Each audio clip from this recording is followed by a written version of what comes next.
Hello friends, this is Anamika and welcome to my channel. तो चलिए video शुरू करते हैं। ये साइंस लेसन प्लान का 10वां लेसन प्लान है और केमिस्ट्री का भी 10th लेसन प्लान है।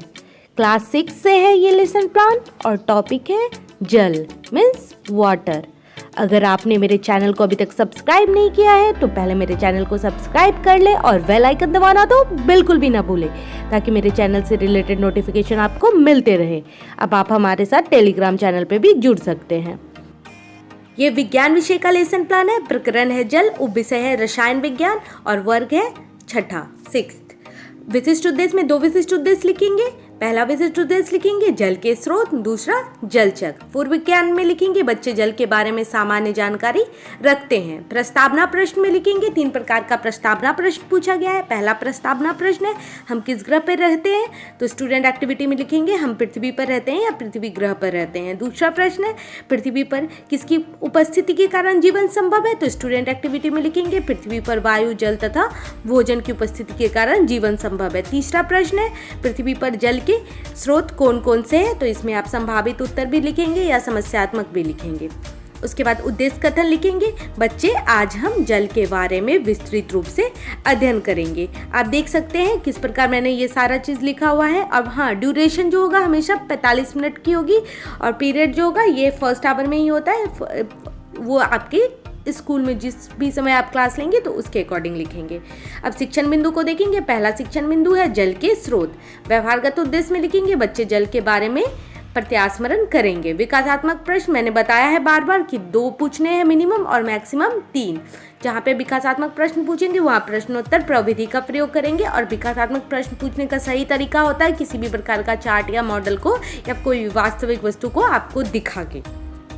इसमें पहला प्रश्न पूछा गया है हम जल का उपयोग किन किन कार्यों में करते हैं, तो स्टूडेंट एक्टिविटी में लिखेंगे हम जल का उपयोग भोजन पकाने, पीने में, नहाने में, कपड़े धोने इत्यादि में करते हैं।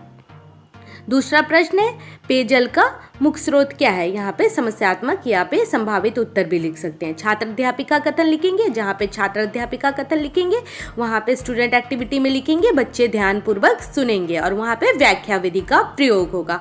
आप देख पा रहे हैं किस प्रकार मैंने छात्र अध्यापिका कथन में पूरे डिटेल में लिखा है। आप इसके लिए NCERT बुक या फिर किसी भी स्टेट बुक का हेल्प ले सकते हैं। अगर आपने सैंपल कार्य किया है तो ठीक इसी प्रकार ब्लैक चार्ट पेपर में आप सिल्वर ग्लिटर पेन से सैंपल बनाएंगे और उसमें वो सारी बिंदुओं को लिखेंगे। और स्टूडेंट एक्टिविटी में लिखेंगे बच्चे सैंपल पर लिखे मुख्य बिंदुओं को अपनी उत्तर पुस्तिका पे लिखेंगे। और शिक्षण सामग्री का प्रयोग करेंगे जहाँ पे आप लिखेंगे कि शिक्षण सामग्री में आपने किन किन चीज़ों का या किन किन वस्तु का प्रयोग किया है, जैसे चौक, डस्टर, लपेट सैंपल और पॉइंटर। अगर आप चार्ट या मॉडल का प्रयोग करेंगे तो यहाँ पे चार्ट या मॉडल का के बारे में यहाँ पे मेंशन करेंगे। अब आप यहाँ पे बोधात्मक प्रश्न देखेंगे। बोधात्मक प्रश्न जहाँ पे लिखेंगे वहाँ पे प्रश्नोत्तर विधि का प्रयोग होगा और इसमें 2 बोधात्मक प्रश्न पूछे गए हैं जो कि आपने छात्र अध्यापिका कथन में लिखा है, उन्हीं से संबंधित है ये दोनों बोधात्मक प्रश्न। पहला बोधात्मक प्रश्न है पेयजल के मुख्य स्रोत कौन कौन से हैं, तो स्टूडेंट एक्टिविटी यानी विद्यार्थी क्रियाएं में लिखेंगे आप या छात्र क्रिया में लिखेंगे पेयजल के मुख्य स्रोत नल, चापाकल तथा कुआं है। दूसरा प्रश्न है जल का मुख्य स्रोत कौन कौन से है, तो जल का मुख्य स्रोत नदियाँ, तालाब, कुआं, पोखर, झील इत्यादि है।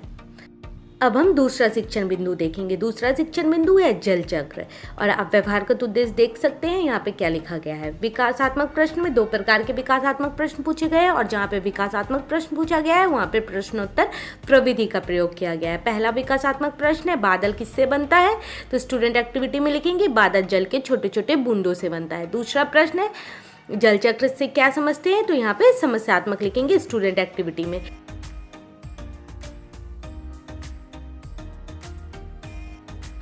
अब हम छात्र अध्यापिका कथन में देख सकते हैं मैंने क्या क्या लिखा है और यहाँ पे शिक्षण सामग्री के तौर पे मॉडल और पॉइंटर का प्रयोग किया गया है और चौक डस्टर का भी प्रयोग किया गया है। प्रदर्शन विधि लिखेंगे आप जहाँ पे मॉडल या फिर चार्ट का प्रदर्शन करेंगे। जहाँ पे प्रदर्शन विधि लिखेंगे वहाँ पे लिखेंगे बच्चे अगर मॉडल का प्रयोग कर रहे हैं तो लिखेंगे बच्चे मॉडल का अवलोकन करेंगे। अगर चार्ट लिख रहे हैं, चार्ट का प्रयोग कर रहे हैं तो आप यहाँ पे लिखेंगे बच्चे चार्ट का अवलोकन करेंगे। और जहाँ पे आप सैमपट कार्य लिखेंगे वहाँ पे स्टूडेंट एक्टिविटी में लिखेंगे बच्चे सैमपट पर लिखे मुख्य मुख्य बिंदुओं को अपनी उत्तर पुस्तिका में लिखेंगे। और सैमपट बनाने के लिए आप ब्लैक चार्ट पेपर खरीदें और फिर ग्लिटर सिल्वर ग्लिटर पेन से आप यहाँ पे सैमपट कार्य को लिखें, या फिर जो भी आप सैमपट कार्य किए हैं तो उसे इस जगह पे मेंशन करें। अब बोधात्मक प्रश्न देखेंगे। यहाँ पे बोधात्मक प्रश्न पूछा गया है, 2 प्रकार का प्रश्न पूछा गया है। पहला प्रश्न है सूर्य से उष्मा पाकर जल किस रूप में बदल जाता है, तो स्टूडेंट एक्टिविटी में लिखेंगे सूर्य से उष्मा पाकर जल वाष्प के रूप में बदल जाता है। दूसरा प्रश्न है जल कणिका किसे कहते हैं, तो आप स्टूडेंट एक्टिविटी में लिखेंगे बादल में उपस्थित जल की छोटी छोटी बूंदे को या बूंद को जल कणिका कहते हैं। और बोधात्मक प्रश्न जहाँ पे होगा वहाँ पे प्रश्नोत्तर विधि का प्रयोग किया जाएगा। आप चाहे तो स्क्रीनशॉट भी ले सकते हैं। अगर आप चाहे तो अगर आपको इस लेसन प्लान का PDF चाहिए तो हमारे टेलीग्राम चैनल के साथ भी जुड़ सकते हैं। और अगर आपने B.Ed से रिलेटेड फाइल नहीं देखा है तो मेरे वीडियो के प्लेलिस्ट को ज़रूर चेक करें। अब हम नेक्स्ट देखेंगे। नेक्स्ट है पुनरावृत्ति एवं उपसंहार। यहाँ पे लिखना है बच्चों आज हम लोगों ने जल के बारे में जानकारी प्राप्त किया। इसके बाद आप 4 प्रकार के प्रश्न पूछेंगे। पहला है फिल इन द ब्लैंक्स, दूसरा है मिलान कीजिए, तीसरा है सत्य एवं असत्य की पहचान और चौथा एक छोटा सा लघु उत्तरीय होगा। फिर आप गृह कार्य देंगे। गृह कार्य में केवल एक प्रश्न पूछे, जैसे कि यहाँ पे पूछा गया है। पहला प्रश्न है बादल कैसे बनते हैं। उसके बाद आप समापन कथन देंगे। समापन कथन में आप लिखेंगे बच्चे आज हम लोगों ने जल के बारे में जानकारी प्राप्त किया, अगली कक्षा में हम ये टॉपिक पढ़ेंगे, इसके बारे में बताएंगे। अगर आपको मेरा वीडियो अच्छा लगा तो मेरे वीडियो को लाइक कीजिए, मेरे चैनल को सब्सक्राइब कीजिए और मेरे चैनल के लिंक को अपने दोस्तों के साथ ज़रूर शेयर कीजिए।